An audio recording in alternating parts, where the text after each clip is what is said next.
Dans l'épisode d'aujourd'hui, on vous a concocté des histoires incroyables de jumeaux séparés qui ont fasciné la Terre entière. La preuve que même en grandissant séparément, le lien génétique reste un lien indestructible.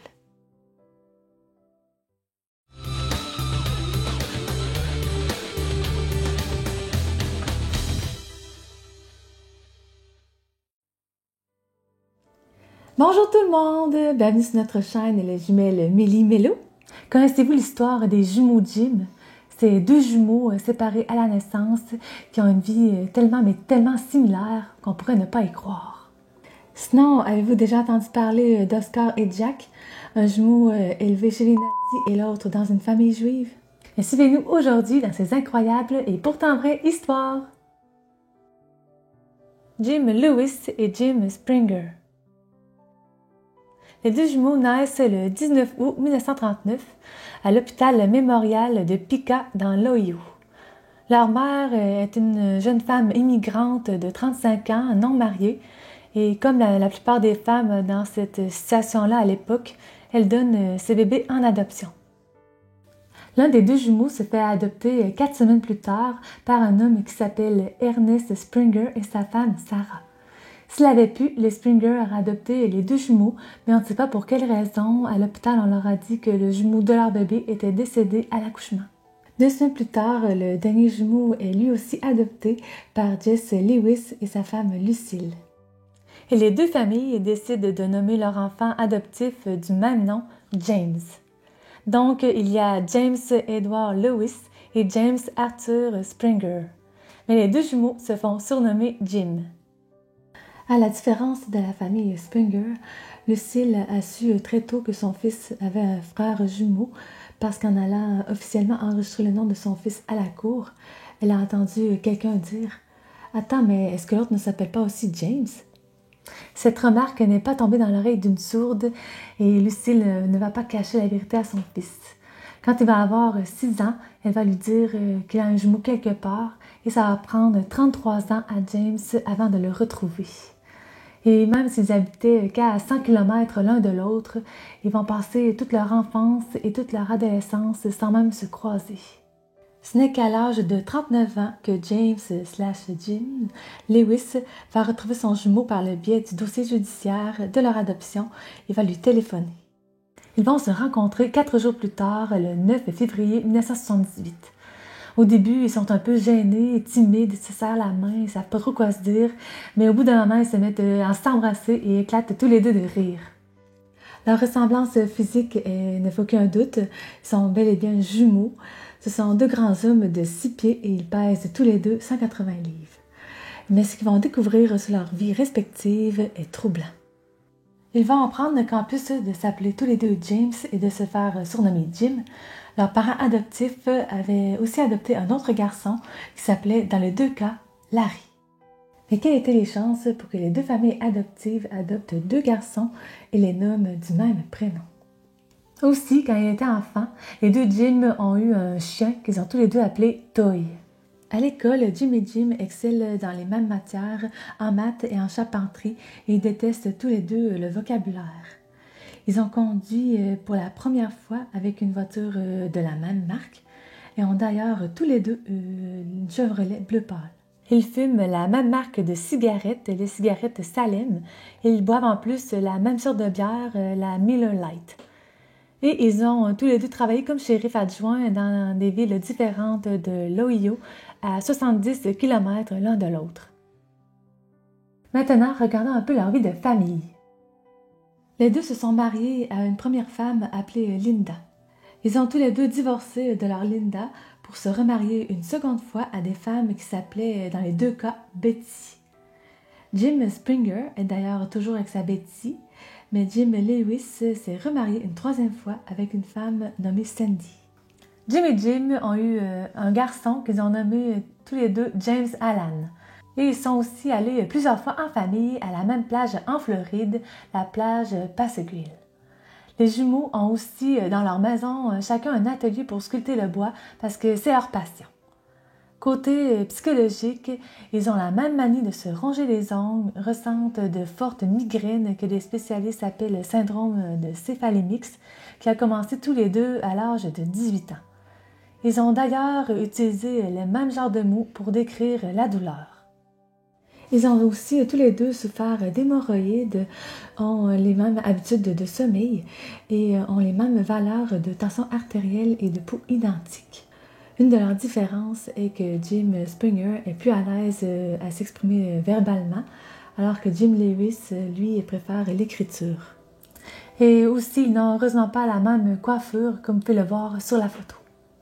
Je ne sais pas ce que vous en pensez, mais nous, on trouve que c'est quand même assez fou que deux jumeaux qui ont été séparés à la naissance et qui ont été élevés dans des familles adoptives séparées ont un parcours de vie quand même assez similaire, au point de marier des femmes du même prénom et de nommer leurs chiens de la même façon. Quand les gens ont eu vent de cette incroyable histoire, les jumeaux ont été invités au Minnesota Twins Research pour être étudiés dans la section des jumeaux élevés séparément. C'est le spécialiste Thomas Bouchard qui les a rencontrés et lorsqu'il a reçu les résultats, il n'en revenait tout simplement pas. Les résultats étaient si similaires qu'il leur a demandé de le refaire 2 fois pour être sûr de ne pas avoir testé la même personne 2 fois. Parmi les autres couples de jumeaux séparés à la naissance et étudiés par les chercheurs du Minnesota, il y a aussi l'histoire de Oscar Storr et Jack Youth. Désolée pour la prononciation. Ces deux jumeaux ont aussi un parcours de vie tout à fait incroyable. D'ailleurs, lançons-nous dans leur histoire.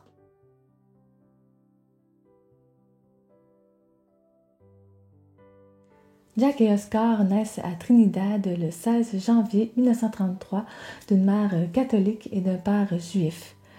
Malheureusement, le mariage de leurs parents ne dure pas à cause de l'addiction à l'alcool de leur père et ils finissent par divorcer seulement 6 mois plus tard. Jack reste avec son père qui n'en pouvait plus des pleurs incessants d'Oscar et Oscar, lui, s'envole pour l'Allemagne avec sa mère. D'ailleurs, celle-ci espère que son ex-mari et Jack viennent les rejoindre un jour, mais son ex-mari se remarie 1 an et demi plus tard. Les 2 frères grandissent séparément mais ressentent tous les 2 la même chose en grandissant, du rejet et de l'abandon. Jack à cause de son père indifférent qui souvent le bat, par sa mère absente et une belle-mère qui ne semble pas très attachée à lui. Oscar par une mère indisponible, un père absent, une grand-mère qui ne l'aime pas beaucoup. À cette époque, on le sait, la Deuxième Guerre mondiale se dessine en Europe. Et bien que de père juif, et ça, sa grand-mère maternelle lui a bien fait promettre de garder ce secret et de le révéler à personne, Oscar grandit comme un petit nazi et s'engage même dans la jeunesse ukrainienne. Oscar essaie d'ailleurs par tous les moyens de cacher ses origines juives. Quand on lui demande par exemple si son nom de famille est juif, il répond que non, que c'est prononcé Youfé comme en français. Un jour, il a été obligé de monter dans un wagon qui déportait des Juifs et c'est sa grand-mère qui a alerté un de ses oncles haut placés pour qu'il rectifie la situation. Oscar est vraiment resté traumatisé par cet événement. Il a cru qu'il allait mourir à cause des origines juives de son père et c'est en partie pour cette raison qu'il le déteste. Jack, lui, est juif. Il grandit à Trinidad où il est né et va par la suite aller vivre au Venezuela avec une tante ayant survécu au camp de concentration de Dachau. Il tente lui aussi de cacher ses origines allemandes et dit que sa mère vit en Europe quelque part. En 1946, Jack rejoint les Sea Scouts et dit qu'il se devait d'être pro-british, être un Sea Scout, de diminuer l'importance d'avoir une mère allemande. La guerre prend fin alors qu'ils ont environ 12 ans. À cette période, Jack reçoit une lettre de sa mère lui parlant de son frère. Elle demande aussi de l'aide financière, ce que son père lui refuse, mais Jack leur fera parvenir quelques produits alimentaires et un peu de son argent à lui. Quelques années plus tard, il reçoit une lettre d'Oscar lui suggérant une rencontre. Les jumeaux vont continuer à s'échanger des lettres et des photos et ils sont d'ailleurs très choqués par leur ressemblance, mais leur rencontre n'aura lieu que plus tard, à l'âge de 21 ans. Ils se rencontrent dans une gare de train en Allemagne en 1954. Et comme tout jumeau qui se rencontrent pour la première fois, ils tentent de voir leurs ressemblances et leurs différences. Et ils se ressemblent encore beaucoup d'ailleurs, bien que Jack soit un petit peu plus mince et que Oscar paraît plus robuste. Mais malgré la grande fascination qu'ils ont l'un pour l'autre, ils sont quand même tous les deux un peu méfiants. Et ils savent qu'aucun d'entre eux ne changera d'opinion sur leurs origines. Et ils sont quand même encore un peu comme des ennemis, donc un petit malaise un petit peu. Oscar va d'ailleurs retirer le papier d'identification de la valise de Jack et de sa femme et va leur dire de faire croire qu'ils viennent des États-Unis. En effet, leur mère s'est remariée avec un homme qui n'aime pas du tout les Juifs et durant tout leur voyage, Jack et sa femme devront taire leurs origines. Ils ne peuvent malheureusement pas créer de lien fort après tout ce temps passé loin l'un de l'autre. Ils sont comme des étrangers l'un à l'autre, mais ils ne peuvent s'empêcher de se voir et de se parler. Après leur départ d'Allemagne, Jack et sa femme Ona s'établissent à San Diego. Il devient propriétaire d'un magasin de détail et Oscar, lui, reste en Allemagne et se marie avec une copine de longue date, Christine. Il travaille dans une mine, puis comme soudeur électrique. Après cette première rencontre, les jumeaux vont avoir très peu de contact.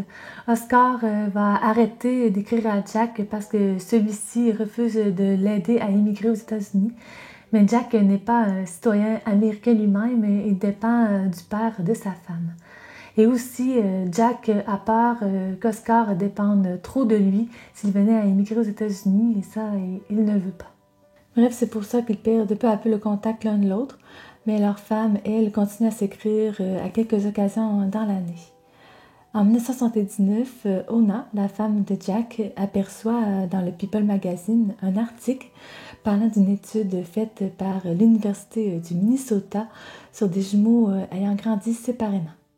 Jack leur écrit pour leur demander si lui et son frère se qualifieraient pour l'étude, et comme on lui répond que oui, il écrit tout de suite à Oscar pour lui demander de participer avec lui. Il voit dans cette étude une excuse pour mettre leurs différends de côté et apprendre peut-être à mieux se connaître. Oscar accepte avec plaisir et les deux jumeaux se revoient près de 25 ans plus tard.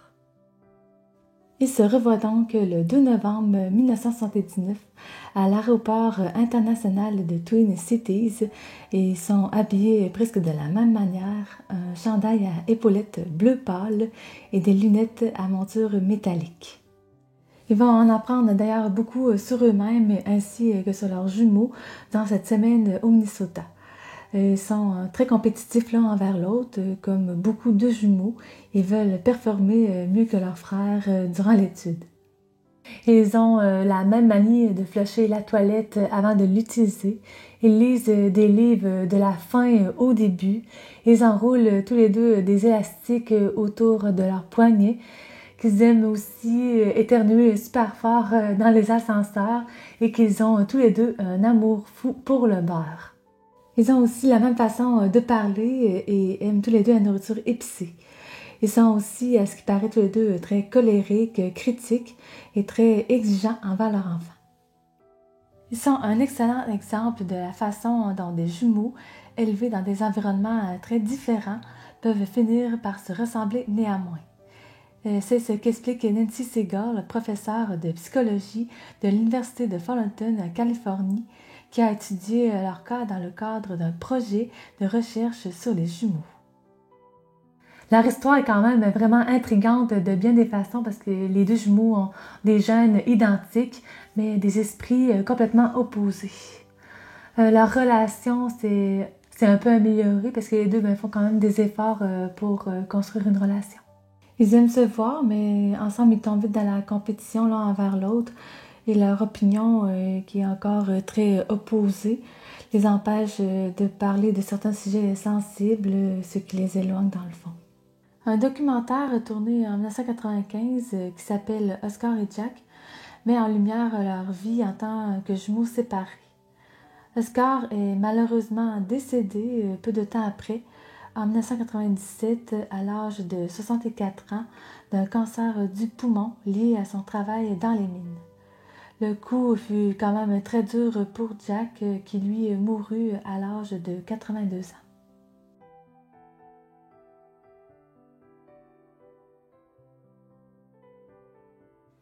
C'est quand même impressionnant, ces histoires de jumeaux qui ont été séparés et qui ont grandi dans des environnements complètement différents et qui ont tant de choses en commun. C'est la même chose aussi, je ne sais pas si vous en souvenez, pour les jumeaux colombiens, dont un jumeau de chaque couple a été interchangé avec l'autre à l'hôpital. Et aussi, ce fut le cas aussi pour les jumeaux qui ont été délibérément séparés à la naissance pour être étudiés. Les autres aussi avaient beaucoup de choses en commun, même s'ils ont grandi séparément. Donc, ça prouve vraiment que les gènes et la génétique, c'est vraiment quelque chose de vraiment spécial et surtout de vraiment fort. Si vous n'avez pas vu ces vidéos, on va vous les mettre dans la barre de description ou tout simplement en lien après cette vidéo. Merci beaucoup d'avoir suivi cette vidéo jusqu'au bout. N'oubliez pas de vous abonner si ce n'est pas déjà fait, de nous écrire un petit commentaire, ça nous fait toujours plaisir. Et sur ce, bien, portez-vous bien et on se voit dans une prochaine vidéo. Bye!